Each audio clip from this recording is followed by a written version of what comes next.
نحمده ونصلي ونسلم على رسوله الكريم أما بعد فأعوذ بالله من الشيطان الرجيم بسم الله الرحمن الرحيم وقالت لأخته قصيه فبصرت به عن جنب وهم لا يشعرون وحرمنا عليه المراضع من قبل فقالت هل أدلكم على أهل بيت يكفلونه لكم وهم له ناصحون فرددناه إلى أمه كي تقر عينها ولا تحزن ولتعلم أن وعد الله حق ولكن أكثرهم لا يعلمون صدق الله مولانا العظيم اللهم صل على سيدنا محمد وعلى آل سيدنا محمد وبارك وسلم سورة قصص کی آیت نمبر 11 تا آیت نمبر 13۔ حضرت موسیٰ علیہ السلام کی والدہ نے حسب ہدایت اپنے بچے کو دودھ پلایا، یعنی حضرت موسیٰ علیہ السلام کو دودھ پلاتی رہیں، اور جب انہیں خطرہ پیدا ہوا کہ اب پولیس کو پتہ چل جائے گا، فرعون کے حواری پہنچ جائیں گے اور میرے بچے کی زندگی خطرے میں ہے، تو انہوں نے ہدایت کے مطابق جو انہیں کی گئی تھی کشتی نما صندوق تیار کیا اور اس میں حضرت موسیٰ علیہ السلام کو لٹا کر مغرب کے بعد تاریکی میں اس کو دریائے نیل کے حوالے کر دیا۔ صندوق بہتا ہوا فرعون کے دیوان خاص میں پہنچا اور وہاں اس کو نکال لیا گیا۔ فرماتے ہیں کہ آپ چونکہ پانی سے برآمد ہوئے تھے اس لیے آپ کا نام موسیٰ رکھا گیا۔ مو کے معنی ہیں پانی اور سا لکڑی کو کہتے ہیں، گویا لکڑی کے صندوق سے برآمد شدہ۔ حضرت موسیٰ علیہ السلام کو صندوق میں ڈال کر پانی کے سپرد کرنا تھا تو اللہ تبارک و تعالیٰ کے الہامی حکم کے تحت ہی، مگر فطری طور پر حضرت موسیٰ علیہ السلام کی والدہ اپنے بچے کی جدائی پر بہت بے قرار ہو چکی تھی اور وہ چاہتی تھی کہ کسی طریقے سے بچے کی خیریت معلوم ہو، وہ بہت بے چین تھی۔ تو فقالت لأختہ قصیہ، بس انہوں نے کہا حضرت موسیٰ علیہ السلام کی بہن یعنی اپنی بیٹی کو کہا کہ بچے کا سراغ لگاؤ۔ قصی کا معنی ہوتا ہے پیچھے چلنا، نقش قدم پہ چلنا۔ تفسیری روایات میں آتا ہے کہ یہ حضرت موسیٰ علیہ السلام کی بہن تھی، حضرت موسیٰ علیہ السلام سے عمر میں بڑی تھی، ان کا نام مریم تھا۔ اور یہاں پر جو ذکر ہو رہا ہے تو اس سے معلوم ہوتا ہے کہ اس وقت وہ سمجھدار تھی اور ہر طرح کی سمجھ رکھتی تھی، اپنے بھائی کی نگرانی بھی کر سکتی تھی اور جہاں صندوق پہنچتا وہاں پر دیکھ بھال بھی کر سکتی تھی اور وہاں کے حال اپنی والدہ کو بتا سکتی تھی۔ اور یہ بھی تفسیری روایات میں آتا ہے کہ فرعون کے محل میں پہلے سے ان کا آنا جانا بھی تھا، کیونکہ بعض حضرات تو یہ بھی فرماتے ہیں کہ حضرت موسیٰ علیہ السلام کے جو والد تھے وہ فرعون کے قریبی کارندوں میں شامل تھے۔ تو حضرت موسیٰ علیہ السلام کی والدہ نے ان کی بڑی بہن سے کہا کہ صندوق میں نے پانی میں بہا دیا ہے، لہٰذا اب تم پیچھے پیچھے جاؤ اور دیکھو کہ صندوق کہاں پہنچتا ہے اور پھر صندوق کے ساتھ کیا معاملہ پیش آتا ہے۔ فبصرت به عن جنب، موسیٰ علیہ السلام کی بہن آپ کی طرف دور سے دیکھتی رہیں، یعنی اس انداز سے چلتی رہیں جس طرح کوئی اجنبی چلتا ہے، تاکہ کسی کو شک بھی نہ ہو، کسی کو پتہ بھی نہ چلے کہ یہ اس صندوق کے پیچھے چلی جا رہی ہے۔ تو فرمایا کہ حضرت موسیٰ علیہ السلام کی بہن آپ کو دور سے دیکھتی رہی، وَهُمْ لَا يَشْعُرُونَ، مگر فرعون اور اس کے کارندوں کو کچھ پتہ نہیں تھا، انہیں معلوم نہیں تھا کہ معاملہ کیا ہے، اور یہ بھی معلوم نہیں تھا کہ اس لڑکی کا اس صندوق کے ساتھ اور صندوق میں موجود بچے کے ساتھ کیا تعلق ہے۔ جب بچے کو صندوق سے نکالا گیا تو فرعون کے ذہن میں فوراً یہ بات آئی کہ ایسا نہ ہو کہ یہ وہی بچہ نہ ہو جس کی مجھے تلاش ہے اور جو میری سلطنت کے زوال کا باعث بننے والا ہے، لہٰذا اسے قتل کر دینا چاہیے۔ مگر فرعون کی بیوی نے کہا کہ اسے قتل نہ کرو، بہت ہی پیارا بچہ ہے، ہو سکتا ہے کہ ہمیں اس سے کوئی فائدہ پہنچے یا پھر ہم اس کو اپنا بیٹا بنا لیں۔ ادھر یہ باتیں ہو رہی تھی، مگر اللہ تبارک و تعالیٰ کی تدبیر یہ تھی کہ موسیٰ علیہ السلام کو فرعون کے گھر میں ہی پرورش پانے کا موقع مل سکے، اور یہی تو احسان جتلایا گیا حضرت موسیٰ علیہ السلام کو۔ سورۃ طٰہٰ میں ہے کہ وَأَلْقَيْتُ عَلَيْكَ مَحَبَّةً مِّنِّي، میں نے اپنی طرف سے تجھ پر محبت ڈال دی، جو بھی آپ کی شکل و صورت دیکھتا تھا فریفتہ ہو جاتا تھا۔ اگرچہ فرعون کی حس اسے اس بات پر آمادہ کر رہی تھی کہ اس بچے کو قتل کر دیا جائے، مگر بچے کے چہرے پر پھیلی ہوئی خوبصورتی اور محبت دیکھ کر بیوی کی سفارش کو سنا تو فرعون کا دل بھی نرم ہو گیا، اور صرف اس نے یہ نہیں کہ قتل کا ارادہ چھوڑ دیا بلکہ اس بچے کی پرورش کا ذمہ بھی اس نے اٹھا لیا۔ اب مسئلہ یہ درپیش تھا کہ بچہ شیرخوار ہے، دودھ پیتا بچہ ہے، اب اس کو دودھ کون پلائے گا؟ تو اب بادشاہ کا حکم تھا، تو لہٰذا بہت ساری عورتیں آنے لگیں، ہر آنے والی عورت کو آزمایا گیا، مگر اللہ کا حکم کیا تھا؟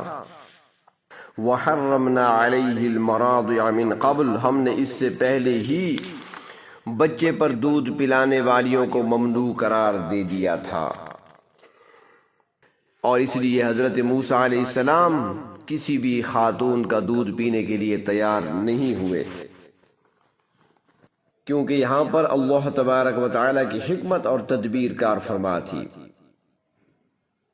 اب پورے شہر میں یہ خبر پھیل گئی کہ فرعون کے پاس ایک بچہ ہے، بچے کی پرورش کرنا چاہتا ہے، مگر وہ بچہ کسی عورت کا دودھ پینے کے لیے تیار نہیں ہے۔ تو حضرت موسیٰ علیہ السلام کی بہن جو اس موقع کی تلاش میں تھی وہاں پر موجود تھی، فقالت هل ادلکم علی اہل بیت یکفلونہ لکم، کہنے لگی کیا میں تمہیں ایسے گھر والوں کے متعلق نہ بتاؤں جو اس بچے کی تمہارے لیے کفالت کریں، وہم لہ ناصحون، اور وہ لوگ اس کے لیے خیر خواہ بھی ہوں گے۔ مفسرین اکرام فرماتے ہیں کہ اس موقع پر فرعون کے وزیر حامان کو تھوڑا شک سا ہوا کہ اس لڑکی کو پتہ ہوگا کہ یہ بچہ کس کا ہے، اس لیے تو وہ اس کے ساتھ خیر خواہی جتلا رہی ہے، مگر وہ لڑکی بڑی ہی سمجھدار تھی، وہ فوراً بولی کہ لہو سے مراد بچے کی خیر خواہی نہیں بلکہ خود فرعون کی خیر خواہی ہے، کیونکہ وہ چاہتا ہے کہ اس کی اچھے طریقے سے پرورش ہو، لہٰذا اب جو بھی اس کی پرورش کرے گا، دودھ پلائے گا، تو وہ در حقیقت بادشاہ کے ساتھ ہی خیر خواہی کرے گا۔ اور جن لوگوں کے بارے میں بتا رہی ہوں وہ فرعون کے حق میں بڑے خیر خواہ ہیں۔ جب یہ بات سنی تو حامان خاموش ہو گیا، اپنی بات پہ اس نے زور نہ دیا۔ تو فرعون نے بھی اس لڑکی کی بات کو سنا تو اسے تسلیم کر لیا اور حکم دیا کہ جس عورت کا پتہ یہ دیتی ہے لڑکی، اسے حاضر کیا جائے۔ تو حضرت موسیٰ علیہ السلام کی والدہ کو بلا لیا گیا۔ والدہ نے حضرت موسیٰ علیہ السلام کو اپنی چھاتی سے لگایا تو حضرت موسیٰ علیہ السلام نے فوراً دودھ پینا شروع کر دیا۔ فرعون والے اس بات کو غنیمت سمجھنے لگے اور اس لڑکی کے شکر گزار ہوئے جس نے پتہ بتایا تھا، اور اس نے ایک پاکیزہ اور شریف گھرانے کی نشاندہی کی تھی، اور بچہ بھی دودھ پینے لگا تھا۔ تو حضرت موسیٰ علیہ السلام کی خدمات بطور ایک داعی کے 1 پاؤنڈ یومیہ کی اجرت پر حاصل کر لی گئی۔ اب حضرت موسیٰ علیہ السلام کی والدہ نے ان سے کہا کہ میرے دوسرے بچے بھی ہیں اور ان چھوٹے بچوں کی دیکھ بھال بھی کرنی ہوتی ہے، لہٰذا میں تمہارے بچے کو محل میں رہ کر نہ دودھ پلا سکتی ہوں، نہ ہی اس کی پرورش کر سکتی ہوں، نہ اس کا خیال رکھ سکتی ہوں، بلکہ میں تو اسے اپنے گھر لے جا کر اس کی پرورش کروں گی۔ چنانچہ فرعون نے یہ شرط منظور کر لی کہ بچے کو اپنے ساتھ لے جاؤ، ہاں اتنی بات ضرور ہے کہ کبھی کبھار ضرور اس کو لے آیا کرو اور ہم سے ملوا جایا کرو، اور ہم بھی تمہارے ساتھ اچھا سلوک کریں گے، اور جو مقررہ اجرت ہے وہ بھی دیں گے، اور اس کے علاوہ ہم انعام و اکرام سے بھی آپ کو نوازیں گے۔ اس طریقے سے اللہ تبارک و تعالی نے حضرت موسیٰ علیہ السلام کو ان کی والدہ کی طرف بھی لوٹا دیا. آپ واپس والدہ کی طرف آ گئے. وہ ان کو گھر لے آئیں اپنے باعزت طریقے سے. ان کی پرورش ہو رہی ہے, دودھ پلایا جا رہا ہے, اور ساتھ ہی ان کو اجرت بھی مل رہی ہے. اللہ تبارک و تعالی نے اسی بات کا تذکرہ فرماتے ہوئے ارشاد فرمایا فَرَدَدْنَاهُ إِلَىٰ أُمِّهِ, ہم نے اس کو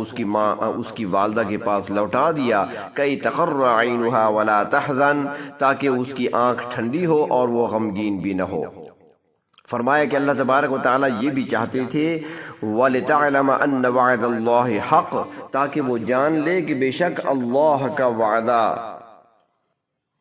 برحق ہے. اللہ تبارک و تعالیٰ نے حضرت موسیٰ علیہ السلام کی والدہ سے وعدہ فرمایا تھا کہ فکر نہ کرو, اسے پانی میں بہا دو, ہم اسے تمہارے پاس لوٹا دیں گے. تو اللہ تبارک و تعالیٰ نے اپنا وعدہ پورا فرما دیا اور اس شان کے ساتھ واپس لوٹایا کہ وہ اپنے ہی بچے کو دودھ پلا رہی ہیں اور اپنے بچے کو دودھ پلا کر فرعون سے اجرت بھی وصول کر رہی ہیں.